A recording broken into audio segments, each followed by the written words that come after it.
మొన్న పోయిన డిసెంబర్లో అసెంబ్లీ సెషన్లో రేవంత్ రెడ్డి గారు అసెంబ్లీ సాక్షిగా 4 కోట్ల తెలంగాణ ప్రజలు వినేలాగా ఎట్టు పరిస్థితిలో ఈ ప్రభుత్వం అనేది బెనిఫిట్ షోలు అనేది ఫిలిం ఇండస్ట్రీకి ఎట్టు పరిస్థితిలో ఇవ్వమని అసెంబ్లీలో గట్టిగా బల్లగుద్ది చెప్పింది రేవంత్ రెడ్డి గారు. కానీ రేవంత్ రెడ్డి గారు ఇవాళ చేస్తున్న పని ఏంటిది?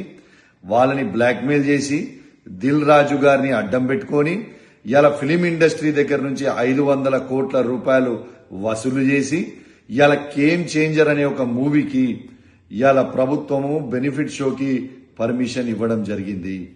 మేమేం బెనిఫిట్ షోకి వ్యతిరేకం కాదు, కానీ మేము రేవంత్ రెడ్డి గారు చెప్పిన మాట అసెంబ్లీలో ఏదైతే చెప్పిండో ఇయ్యమో అని చెప్పి ఇవాళ మళ్ళా ఎందుకు ఇచ్చిండో అని మేము అడుగుతా ఉన్నాం.